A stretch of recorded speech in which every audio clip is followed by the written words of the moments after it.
Mm-hmm. Hi, everybody. This is Justine Hooper with Amplified Real Estate, and I'm here to just talk about Amplified's 8-week marketing plan. This is designed to help you as realtors, our clients, to see us as we list their properties and the things that we do, and talk a little bit about the back end of things so that everybody knows kind of their place, right? So I'm going to share my screen and show you what I show my sellers every single time I go on a listing appointment. That is if they care. Some sellers do not care about this stuff at all. But if you do, I'm going to show it to you. So we have our 8-week marketing plan. We go in here and we just talk about week 1, right? This goes for 8 weeks. Normally, houses aren't sitting on the market for 8 weeks. But if they are, we take this and we modify it to continue. So we just come back to the beginning to make sure that we're hitting every single platform. So the 8-week marketing plan can be week 1 for coming soon, but technically it's our off market. So coming soon is actually a status that we can't market the property in any way. We can't start showings really, but we can put it on the MLS. And so what I do actually for this week is off markets, which means we put sneak peeks of just highlights on the home on Facebook. On day 2, we do different sneak peeks of highlights on Instagram. Day 3, Snapchat. Day 4, we talk to other agents in the office. Day 5, if there's the beginning of the month, we're putting it in the newsletter or putting it on our newsletter sheet so that it gets put on the newsletter. Day 6 is TikTok off markets and coming soon. And then day 7 is make your plan for week 2. So we always end the week with connecting with our seller about any interest, any feedback we got regarding this, or keep track of these one or if there's only 1 or 2 things that you can actually do or actually address for week 2. Going into week 2, our theme is just listed. So this is us getting it out on the market, putting it on the MLS, doing showings, doing the whole thing. So send out just listed postcards or flyers. Now these are different tasks depending on if it's a realtor or if it's your marketing team, or if you're doing both, that's totally fine too. But you can separate this on the back end as things I have to do and things I have to post, right? So sending out just listed postcards, that's something you have to physically go out and do. I use Wise Pelican. There's a lot of really good postcard companies as well. We bring them to nearby real estate offices or local businesses and to see if they'll let you put up your flyers. Not everyone's going to let you put up your flyers, but the more people that do, the better, right? So just anywhere you can get this house out in front of the right person. Post on all garage sale and neighborhood groups on like Facebook about the new listing, adding directly either from the MLS or from our high note. I know that Facebook has been knocking off MLS links for a while now. So going and building it in high note and then sharing your high note link and still being able to capture that interest is ideal for us. We do reverse prospecting. So if you don't know how to do reverse prospecting, let me know and I'm happy to walk you through it, but it's within your MLS to get in front of all the different people that have your house on their search. So as a realtor, we're going to set you up a search for a 3-bed, 2-bath within 5 miles of downtown Grand Rapids, right? That's great. If our house falls within that search, we can reverse prospect to that listing agent to say, hey, somebody in your database has our house on their list. So can you look? Kind of reminds agents to get back in front of their clients. Do a virtual tour of the home or slideshow style with sound on TikTok. YouTube video of the home, professional if possible, always professional. We always do professional floor plans, exterior and interior in videos. Snapchat pictures with just listed info and asking for emails to send disclosures because we like to send out disclosures. And then organize your week 3 plan. Connect with your seller. Week 3, we are at an open house. So you can definitely do an open house before week 3, but I want to just remind everybody, week 1 was off market. So we're not doing open houses during that time. Week 2 is just listed. Everyone's just getting their eyes on the home. Now, week 3, which is technically week 2 on the market, we then put an open house up because it pushes it back in front of everybody. On Zillow, Realtor, all of those places. You should do an open house at the day and time requested of your sellers, but also explain that as part of your marketing plan. And as the days go by with no offer, you're able to get back in front of the majority of buyers again by doing an open house on your marketing plan schedule. Make sure you put a pending sign on the home if it goes pending after you send out the advertisement for this. Otherwise, you're going to get people coming to the open house when there is no open house. Day one postcards for open house surrounding 3 counties. Depending on timeline for company that you buy these from, you may have to go out sooner or drop them by hand to as many homes as possible. So make sure you know your timelines. Advertise open house on social media. Do 10 to 20 customized door hangers in that area to invite to open house. Day 4, scheduling ads, so paid ads on Facebook and Instagram for the next 4 days. And make sure the house is staged as well as possible the day before. Pick up anything you think would be helpful. Do a quick Snapchat regarding this.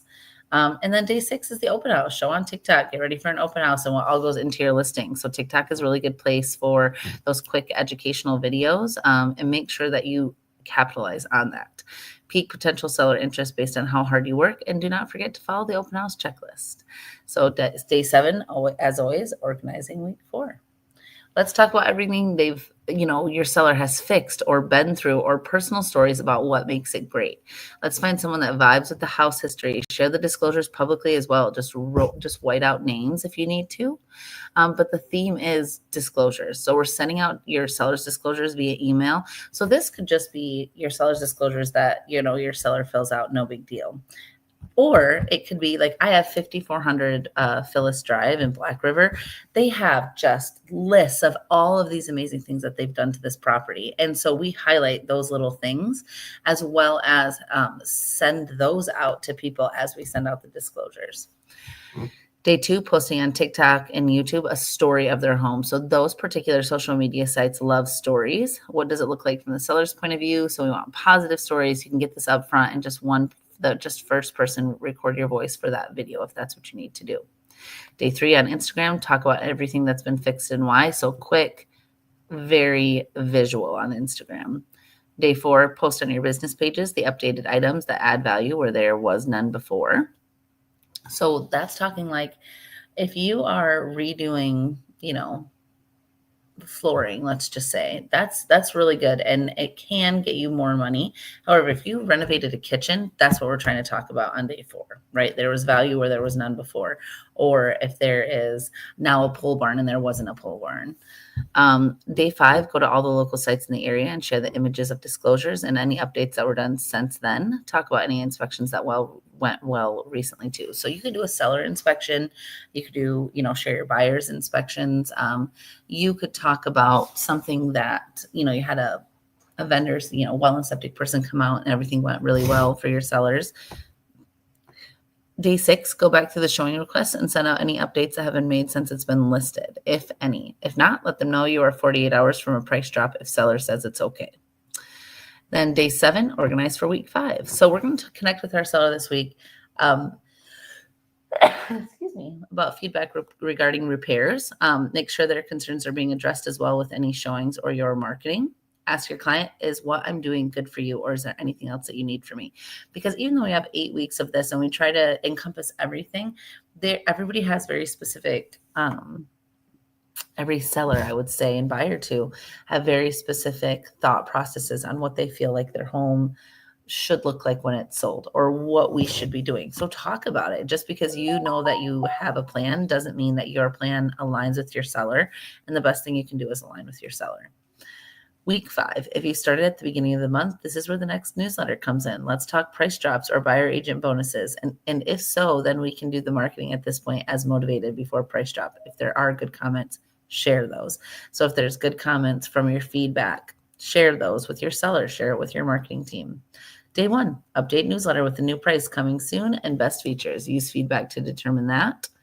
Day 2, Instagram, use feedback like reviews for the home if positive. If not, make some as well as highlight price drops coming soon. Day 3, post a multiple clip story on Facebook picture, then a comment regarding its specialness, right? Do this for 3 to 6 things on the property. And remember to add price drops. So you want to really know your property, really know what's great about it, what's not great about it, what can be fixed, what has been fixed. Day 4, you're going to post another like day 3, but different pictures and comments on your business page. Reminder to add price drop coming soon. So it's important that you keep pushing on week 5, especially if your seller has already agreed to it, that a price drop is coming soon. If the price drop is coming soon, you want to make sure that you push that up front, because then they're like, oh, I wonder what the price drop is going to be, and they'll come back to your post. Day 5, post another on Snapchat. You can use the ones from above, as this is usually a little different of an audience, and add a price drop coming soon. Day 6, do the price drop on this day. Let it ride and see if interest picks up. This will show you how much your price drop affected buyers, if at all. Rule of thumb for price drops is for 5K a week, or add them up to the week you want to do the price drop. So since we're on week 5, which is technically week 4 listed, I would want to do a $20,000 price drop, especially if we had less than 10 showings within those 4 weeks. We're really looking for 10 showings a week, or close to 10 showings every 14 days. And then organize for week 6. You're going to connect with your seller about your views on your newsletter, because we have analytics. And coming soon price drop. Talk to them about what is normal to expect and why small price drops do not usually cut it if there is no interest. Week 6, the theme is the price drop, all based on their needs and timelines as well as interest. If there's over a 25K price drop, then I would recommend another open house. Even if there's a 20K or a 5K or a 10K price drop, I would recommend an open house. Open houses are never a bad thing. I know that some realtors get anxious or, irritated because they'll go to these open houses and there's no activity, but that's fine. Like that, there's no activity. It's like a showing, right? Where your buyer didn't show up, but giving them the opportunity to be there. The agent's an opportunity to, work for a couple of hours and talk to people about the house and do the videos and do the lives. You're going to plan an open house for the end of the week and send out the postcards. Start at Instagram again and post about the price drop. Delete the coming soon price drop post. Day 3, go to your, and I say that because if you look on Instagram, a lot of people will delete their content. And you don't have to delete your content, but once you put coming soon and then you put the price drop, you no longer need the coming soon marketed anywhere. Go to your Facebook business page and make it a blast to send out to the price drop again, sharing from the MLS or from your high note or from whatever lead generation link you have. Day 4, on your Facebook personal page, post a story. Day 5, reverse prospect, advertising the price drop to all agents. And then day 6, do the open house. And do not forget to follow the open house checklist. If you guys want the open house checklist, drop open house below and I will get you that checklist. Connect with your seller about questions or concerns regarding that open house. Who came? What did they say? Were they pre-approved? Was there a realtor? Any feedback? Day 7. The theme is extras. Are there cheap taxes? Any fun items? Compare the property of the other homes in the area that are for sale or have just sold. If there are good sold comps, then share those side by side on Instagram, talking about superiority in your listing. Day 2, do the same thing on this day, but use multiple comps and scenarios on TikTok. Day 3, send out sold comps and your active listing to the surrounding neighborhood so that they see those sold comps. And then they look at this, wow, this house is really priced well. Day 4, highlight the neighborhood here. What's special about it? Post that on the local business sites or on your local garage sale sites. Day 5, reach out to your database, mass text, email, and call and ask them if they know anyone looking, and tell them there was a large price drop so sellers are motivated. Day 6, reach out to local lenders and make sure they're aware of the price drop as well so that they can get back in front of their clients. And then organize for week 8. Talk to your seller about next week's theme and if there's anything extra that they can put in there. Last but not least is location. So day 1 is Snapchats of the town it is in and why the town rocks. Day 2, TikTok regarding hidden gems in the area. Day 3, on Facebook, share the walking score, school ratings, anything good. Day 4, reach out to local lenders in the area and ask if you can put your trifolds of the office in their office. And if the house needs work, ask them if they have options like that so they could sell it if someone wanted to. Choose good lenders for this. That's important. Day 5, target an audience on Facebook and do blasts. Oops. Make sure you're highlighting all the things that were successful every time you do a blast, whether it's one large ad or several small, the way all the good info and comments get out. Day 6, post on IG, but importantly, connect with your sellers. Talk about the breakdown of each weekend, the interest, and how it went up and down, or was it up across all things and we're just not getting showings? Was it down across everything? And these are the general the common feedback that we're getting. Make sure they understand why their house is still up and see if they're willing to change anything about it. Make sure that you know what you would change about it. Day 7, from here on out, I would personally do non-money spending things. Use up your flyers if you still have some. Try to convince seller to do another price drop if needed. Social media post, but cool off on it, because at this point you have saturated the market, and that is what the seller needs to understand. You can only push until everyone has seen everything, and then you lay low and then you start over. So paid ads are really important. If you have especially a luxury home, that's really important.